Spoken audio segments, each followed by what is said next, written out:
같이 읽겠습니다. 신명기 4장 1절부터 14절까지입니다. 함께 읽겠습니다.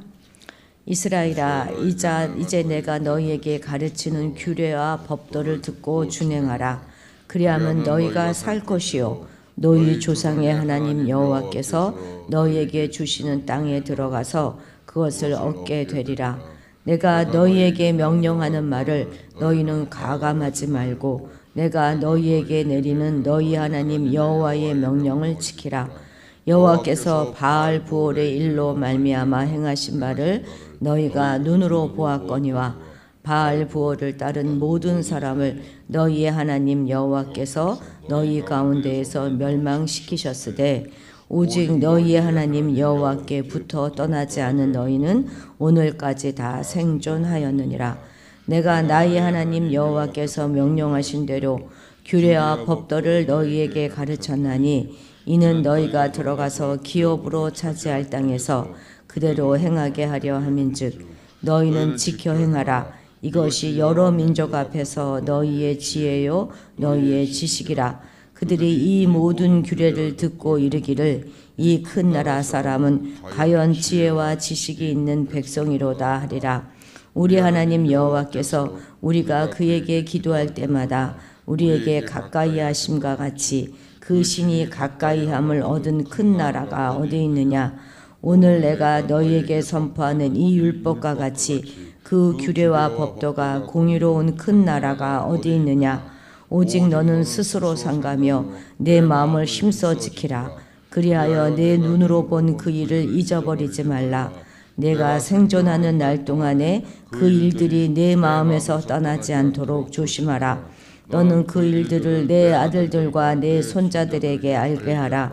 내가 호렙산에서 내 하나님 여호와 앞에 섰던 날에 여호와께서 내게 이르시기를 나에게 백성을 모으라. 내가 그들에게 내 말을 들려주어 그들이 세상에 사는 날 동안 나를 경외함을 배우게 하며 그 자녀에게 가르치게 하리라 하시매 너희가 가까이 나와서 산 아래에 서니 그 산에 불이 붙어 불길이 충천하고 어둠과 구름 사이에 흑암이 덮였는데 여호와께서 불길 중에서 너희에게 말씀하시되 음성뿐이므로 너희가 그 말소리만 듣고 형상은 보지 못하였느니라.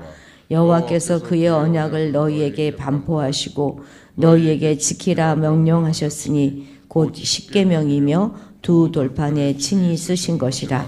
그때 여호와께서 내게 명령하사 너희에게 규례와 법도를 교훈하게 하셨나니 이는 너희가 거기로 건너가 받을 땅에서 행하게 하려 하심이니라. 아멘.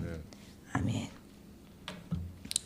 이제 오늘 읽은 4장은 3장까지와는 전혀 그 다른 분위기와 내용을 담고 있습니다. 1장에서 3장이 이제 과거에 관한 일들이었다면 이제는 미래로의 전환을 의미하는 것이죠. 이제 광야 시기를 조망하던 것들은 다 이제 마무리 짓고 여기서는 듣다, 명령하다, 지키다 하는 이 율법과 관련된 동사가 많이 나오고 있습니다. 율법을 듣는 백성들에게는 그것을 준수해야 하는 의무가 주어지는 것이죠. 지금 모세는 과거를 회상하면서 다시금 순종의 중요성을 강조하고 있습니다. 가나안 땅에 들어가는 율법을 반드시 준수하고 준행할 것을 간곡히 부탁하고 있죠. 참 모세의 심정을 한번 우리가 생각해 봐요. 자신은 들어가지도 못할 그 땅에 너희들은 들어가서 나의 목까지 다 잘 살아내기를 지금 얼마나 간절한 심정으로 당부하고 있겠습니까? 결코 율법은 우리를 구속하고 옥죄려고 하는 족쇄가 아닙니다. 약속의 땅에서 풍성한 삶을 살도록 도와주는 그런 공의롭고 뛰어난 그런 법이죠. 우리 3절 4절을 다시 읽겠습니다. 여호와께서 바알 부올의 일로 말미암아 행하신 바를 너희가 눈으로 보았거니와 바알 부올을 따른 모든 사람을 너희의 하나님 여호와께서 너희 가운데서 멸망시키셨으되 오직 너희의 하나님 여호와께 붙어 떠나지 않은 너희는 오늘까지 다 생존하였느니라. 아멘. 여기서는 지금 광야에서 사망한 자와 생존한 자를 구분하고 있지요. 오늘까지 다 생존한 자들은 오직 너희 하나님 여호와께 붙어 떠나지 않는 그런 자들, 그러니까 바알 부올 거기서 여호와의 신앙을 지킨 자들이다, 이렇게 서술하고 있습니다. 이와는 달리 광야에서 살아남지 못한 자는 여호와께 진노를 받아서 멸망한 자들입니다. 이스라엘이 살고 죽는 것은 가나안 땅에 달린 것이 아니라 그 가나안 땅에 들어가서 이제 하나님이 주시는 그 말씀에 순종했는가 아닌가 그 여부에 달린 것이죠. 그래서 살기 위해서는 가감없이 여호와의 명령을 따라야 하는 것입니다. 이 3절 4절은 이스라엘 백성이 광야에서 죽은 원인을 그 정탐꾼에 관한 그 사건으로 연결시킨 것이 아니라 바알부올 사건으로 연결시키고 있지요.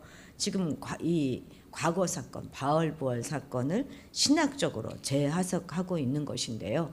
이 바알부올 사건이 무엇이지요?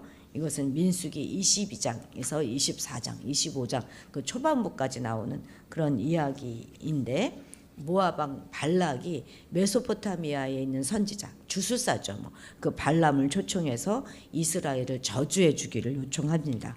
그런데 이것은 다 실패로 끝나가고 말지요. 오히려 이 발람은 이스라엘을 4번이나 축복합니다. 그런데 민수기 본문 속에서는 자세히 기록되지 않고 있는데요. 그냥 발람이 실패했어 이러고 끝난 것이 아니라 아니라는 사실이 나중에 드러나게 됩니다. 이스라엘 백성들은 이 발람의 꼬임에 빠져서 모압 여인들과 음행하였을 뿐만 아니라 이제 그들의 신 그모스에게 절하고 우상 숭배로까지 나아가게 된 것이죠. 이에 여호와의 진노가 임하게 되었고 이스라엘은 바알부올에 가담한 자들을 처형하게 됩니다. 민수기 25장 4절 같이 읽겠습니다. 시작. 여호와께서 모세에게 이르시되 백성의 수령을 잡아 태양을 향하여 여호와 앞에 목매되어 달라.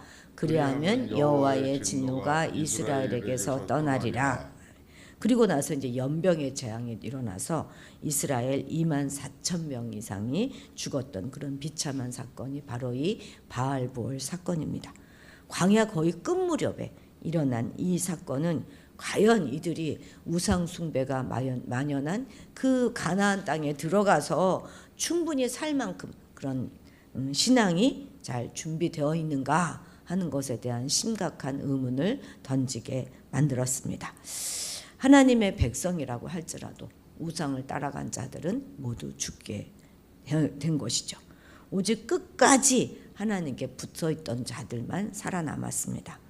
오늘까지 광야에서 살고 죽는 것이 순종에 달렸듯이 가나안 땅 들어가서도 또 그 이상 그 앞날에서도 다 마찬가지가 될 것이라는 말이죠. 이렇듯 바알부올에 이른 하나님의 말씀을 떠난 자들이 자초한 비참한 최후를 실증적으로 우리에게 보여주고 있습니다. 말씀을 멸시하면 반드시 우상과 정욕을 쫓는 그런 삶으로 이어지게 되어 있습니다. 생명을 떠나는 삶이 시작되게 되는 것이죠. 광야에서 멸망했다면 동일하게 살면 약속의 땅에서도 안전할 리가 없습니다. 생명의 원리는 어디서나 마찬가지죠. 생명의 원리는 어디서나 마찬가지일 뿐만 아니라 어느 때도 어느 시대에도 마찬가지입니다. 과거에도 그랬다면 오늘 우리가 사는 이 시대도 동일한 것이죠. 오직 말씀대로 순종하며 살아가는 이들에게 영생이 주어지는 것입니다. 이것이 오늘 우리가 말씀을 듣고 또 읽고 그리고 그것에 순종해야 되는 이유인 것입니다. 말씀을 잘 우리가 읽고 또 지켜서 살아감으로 멸망하지 않고 생명을 얻는 우리들이 되어야 하겠습니다. 6절도 같이 읽겠습니다. 너희는 지켜 행하라. 이것이 여러 민족 앞에서 너희의 지혜요 너희의 지식이라. 그들이 이 모든 규례를 듣고 이르기를 이 큰 나라 사람은 과연 지혜와 지식이 있는 백성이로다 하리라. 아멘. 여기서 큰 나라다 이렇게 번역한 것은 지금 크기를 가리키는 말이 아니기 때문에 위대한 나라다 이렇게 번역하는 것이 더 적절할 것입니다. 이렇게 이스라엘이 여러 민족에 뛰어난 그런 위대한 나라가 될 수 있는 근거가 바로 율법이다 이렇게 말하는 것이죠. 저자는 이 율법을 지혜와 지식의 총체이기 때문에 이방인들조차도 이스라엘을 보고 와 과연 지혜와 지식이 있는 백성이로구나 이렇게 감탄할 것이다 이렇게 말하고 있죠. 그래서 모든 백성이 율법을 배우기로 기대합니다. 뿐만 아니라 율법을 듣는 것에서 넘어서서 지켜 행하라 하는 문구로 행동을 강하게 요구하고 있습니다. 그런데 이스라엘을 위대한 나라다 이렇게 부를 수 있는 또 다른 이유가 있는데 그것이 바로 7절, 8절입니다. 같이 읽어보겠습니다. 우리 하나님 여호와께서 우리가 그에게 기도할 때마다 우리에게 가까이 하신가 같이 그 신이 가까이 함을 얻은 큰 나라가 어디 있느냐. 오늘 내가 너희에게 선포하는 이 율법과 같이 그 규례와 법도가 공의로운 큰 나라가 어디 있느냐. 아멘. 예, 우리가 부를 때마다 가까이 계시는 여호와를 언급하고 있지요. 저자는 그 여호와가 멀리 계시는 분이 아니라 가까이 계시면서 여호와를 부를 때마다 인간의 모든 역사에 개입하실 수 있는 분임을 암시합니다. 이렇게 여호와가 가까이 있는 것, 그것은 이방인과 이스라엘을 구분하는 중요한 요소가 되는 것이죠. 세상에 기도하면 자기 백성에게 다가와서 그 백성과 관계해 주는 그런 신이 어디 있습니까? 이것은 이스라엘만 누릴 수 있는 특권이죠. 그런데 어떻게 하면 이 교제의 특권을 계속 유지해 갈 수 있다는 것일까요? 그것은 하나님의 규례와 법도를 지켜서 지혜의 사람, 지식의 사람이 되는 그것입니다. 하나님도 인정하시고 열방도 인정할 만한 하나님의 사람이 될 때 하나님이 그들에게 자신의 성품에 어울릴 만한 공의로운 나라를 창조해 주시는 것입니다. 율법이라고 하는 것은 하나님의 통치 의지가 드러난 하나님의 삶의 방식, 하나님 나라의 삶의 방식입니다. 말씀 준행은 그분을 왕으로 인정하면서 언약 안에 머무는 길이 되는 것입니다. 순종의 나라를 이룰 때 열방으로부터 지혜와 지식의 백성으로 칭송받을 뿐만 아니라 우리는 기도 응답도 받게 되는 것이죠. 바로 이것이 뭇백성이 흠모할 만한 그런 공의로운 나라를, 큰 나라를 이루는 방법입니다. 우리 역시도 사람들로부터 큰 사람으로, 훌륭한 사람으로, 또 위대한 사람으로 인정받기를 원하지 않습니까? 그러면 그 말씀을 더 가까이 하고 그 말씀을 대로 행해야 할 것입니다. 그럴 때 사람이 아니라 하나님이 우리를 높여주시는 것이죠. 너무나 이것은 당연한 말인데 우리가 이 당연한 것을 자꾸 잊어버리고 살아갑니다. 아무도 우리를 크고 위대하게 만들어줄 수 없습니다. 사람이 높여준 것은요, 조만간에 다시 떨어지게 되어 있습니다. 오직 기도할 때마다 우리와 늘 가까이 해주시는 그 하나님의 삶의 방식으로 살아갈 때 다른 사람들도 우리를 인정해 주게 되는 것이죠. 우리 9절도 같이 읽겠습니다. 오직 너는 스스로 상가며 내 마음을 힘써 지키라. 그리하면 내가 눈으로 본 그 일을 잊어버리지 말라. 내가 생존하는 날 동안에 그 일들이 내 마음에 떠나지 않도록 조심하라. 너는 그 일들을 내 아들들과 내 손자들에게 알게 하라. 아멘. 이스라엘이 자신의 정체성을 기억하는 길은 오직 말씀 순종뿐입니다.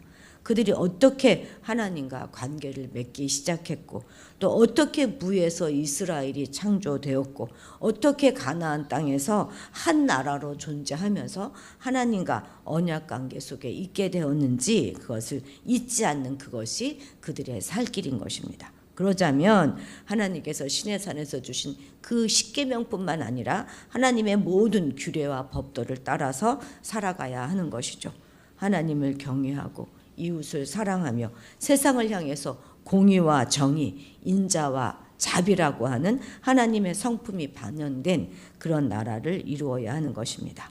이렇게 스스로 힘써 지켜나갈 때 또한 나갈 뿐만 아니라 또한 우리 자녀 세대에게도 가르쳐야 합니다. 그래서 꼭 집어서 말하죠. 자녀들, 아들들 간의 손자들에게도, 여기 다 손자들 다 있는 손자들에게까지도 우리가 가르쳐야 하는 것입니다.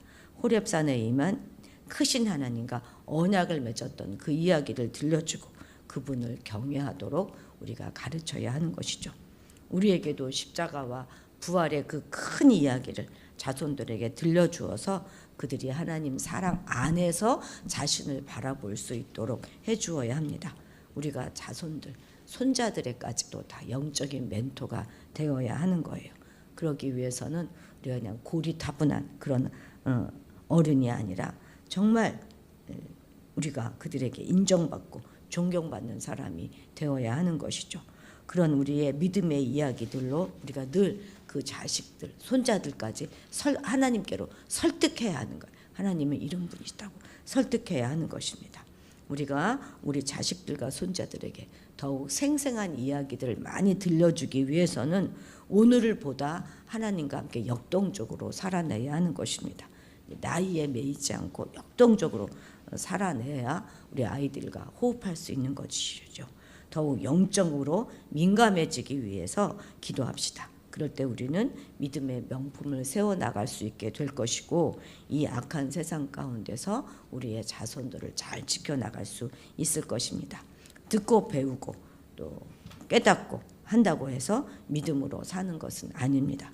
성령에서 깨달음과 사모하는 마음과 의지를 주셔야 하지요. 그러니 우리가 가르치고 늘 기도해야 합니다. 변화를 위해서 늘 수고해야 하는 것입니다. 포기하지 않고 한번 가르친 것으로 책임을 다했다 이렇게 여기지 마십시다. 낳고 기르는 그 수고만큼 우리 자손들에게도 끊임없이 정성을 다해야 할 것입니다. 기도합시다. 우리가 더욱 영적으로 민감해질 뿐만 아니라 더욱 생생하게 하나님과 동행한 많은 경험들을 갖게 해주셔서 우리 자손들에게 늘 들려줄 수 있도록 도와주시옵소서. 세상의 지식을 가르치는 그런 집안의 어른이 아니라 저들의 영적인 멘토가 되게 도와주옵소서. 늘 자식들과 손자들에게 가르칠 수 있는 깨달음과 사모하는 마음과 의지를 성령님 주셔서 가르치고 저들을 변화시키며 마침내 하나님의 사람으로 살아내도록 잘 이끌 수 있는 힘과 지혜를 주옵소서. 그래서 우리의 가문이 이 힘들고 어려운 세상 가운데 믿음의 명품 가문이 될 수 있도록 도와주옵소서. 우리가 크고 위대하고 공의로운 믿음이 사람이 되게 도와주옵소서. 주신 말씀을 잘 준행함으로 하나님의 언약 안에서 살아가게 하옵소서. 우리가 광야 같은 이 세상 가운데 살아가면서 멸망하는 자가 아니라 생명을 얻어 충만한 삶을 살아가게 하옵소서. 그러기 위해 말씀을 늘 멸시하지 않으면서 우상과 정욕을 좇는 그런 삶이 아니라 겸손하게 언약의 말씀을 붙들고 행하며 가감없이 살아갈 수 있도록 도와주옵소서. 감사드리며 예수님의 이름으로 기도드렸습니다. 아멘. 아멘. 오늘은 나라를 위해서 기도하는 날이고요. 우리가 어제 결정한 대로 겨울송영학교를 이제 경주 가는 것을 포기하고 26일, 27일 1박 2일로 교회에서 이제 하기로 하였습니다. 그것을 위해서 기도해 주시고 우리 올해 목표가 일독은 하는 것이니까 어쨌든 그 이상도 물론 해야 되겠지만 기본적으로 우리 성도들이 많은 성도들이 일독을 할 수 있기 위해서 우리 함께 기도해 주시기 바랍니다. 우리 주님의 이름을 크게 부르고 기도의 자리로 나아가도록 하겠습니다. 그리고 남나진 집사님께서 이제 이번 주 안에 그 위탁 계약이 이제 성사가 돼야 되는데 그것을 위해서도 거의 80% 정도는 될 것 같다고 생각하고 있더라고요. 그런데 이제 이것이 잘 해서 그 사업에도 어떤 돌파가 일어나야 되니까 그 위탁 계약이 꼭 성사될 수 있기를 위해서도 기도해 주시기 바랍니다. 우리 주님의 이름을 크게 부르고 기도의 자리로 나아가겠습니다. 주여